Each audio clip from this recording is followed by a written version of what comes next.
Baik, kita lanjutkan.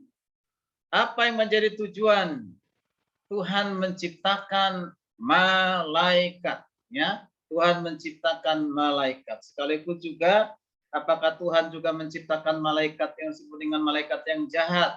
Nah, ini perlu jadi pembahasan ke depannya. Sekarang kita lihat dulu, tujuannya apa sih malaikat itu diciptakan dan mengapa Tuhan menciptakan malaikat? Oke. Nah, yang pertama yang perlu kita pahami, kediaman mereka ada di mana?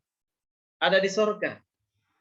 Ya, di tempat di mana Allah bertahta. Nanti kalau dia ada di sorga, para malaikat ini ada di sorga, bertempat dikatakan tempatnya di tahta Allah atau di sana. Nah, ini berarti ada tujuan Tuhan. Maksud Tuhan menciptakan para malaikat itu. Itu apa? Selain bertugas untuk melayani Allah, di sorga memuji Tuhan, meninggikan Tuhan, tadi seperti tadi katakan bersorak-sorai, ya. Dan juga dalam Mazmur 148 ayat yang kedua menulis bahwa malaikat diciptakan itu apa? Nah, ini dia memuji Allah, memuliakan Allah. Manusia diciptakan itu apa? Sama juga memuji, memuliakan Allah. Tapi sekarang ini manusia sudah ya ada yang bahkan banyak yang tidak memuji Allah, memuliakan Allah, lebih banyak memuji diri sendiri. Di ibadah pun ya tidak sungguh-sungguh memuji Tuhan, memuliakan Tuhan. Ya, mulutnya menyanyikan pujian tapi hatinya jauh dari makna pujian itu. Ya, ya bersorak-sorai dan bertepuk tangan. Ya, tapi hatinya tidak bertepuk tangan dan tidak tertuju kepada Tuhan. Ada banyak yang seperti itu ya. Oke, jadi kita perhatikan di Mazmur 148 dikatakan demikian. Pujilah dia, hai segala malaikatnya. Waduh, itu diperintahkan ya. Pujilah dia, hai segala malaikatnya. Pujilah dia, hai segala tentaranya. Lagi-lagi tentaranya itu adalah masuk kepada ya pada para malaikat penghuni surga itu.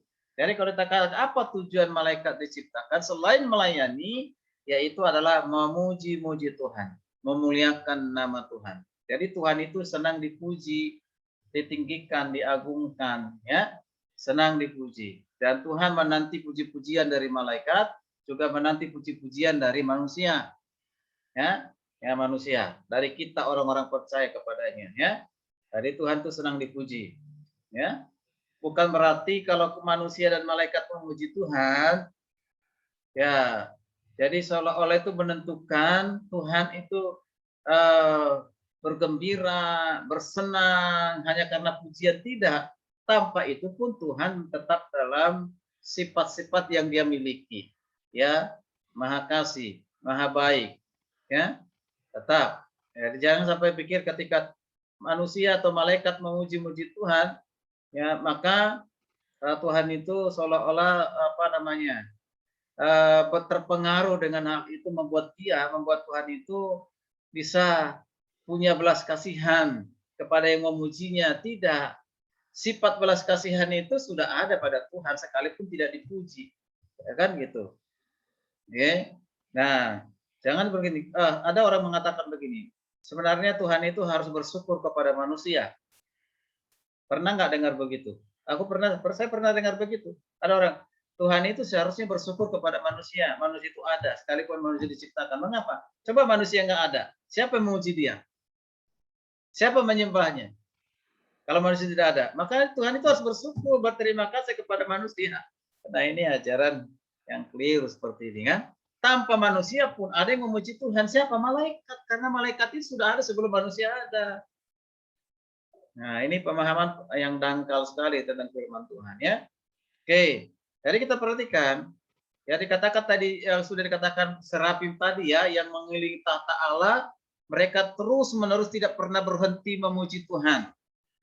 Ya. Tadi sudah dibaca di Yesaya 61-3. Dalam tahun matinya Raja Uzia, aku melihat Tuhan dulu di atas tahta tinggi dan menjulang, dan ujung jubahnya memenuhi bait suci mengatakan kudus, kudus, kudus, kuduslah Tuhan. Nah, itu memuji. Jadi ada dua hal ini yang kita perhatikan di sini. Ya, untuk apa tujuan Tuhan menciptakan malaikat? Melayani Tuhan, memuji menyembah Tuhan, dan melayani manusia. Ya, melayani manusia. Nah, nanti untuk selanjutnya pembahasan ada tugas kalian fungsi malaikat pada saat Yesus lahir. Ya, fungsi pelayanan malaikat pada saat Yesus ya bangkit. Fungsi malaikat pada saat Yesus naik ke surga. Ya, fungsi malaikat kepada para rasul. Ya, itu ya. Nah, itu kalian sudah punya tugas pembahasan yang seperti itu. Jadi itu. Jadi saya tidak menyampaikan secara lengkap karena kalian akan membahas itu ya lebih lengkap lagi. Jadi itu. Mudah-mudahan kalian pelajari. Kemudian nanti minggu depan kita lanjutkan sifat khusus para malaikat. Ya, itu minggu depan. Oke.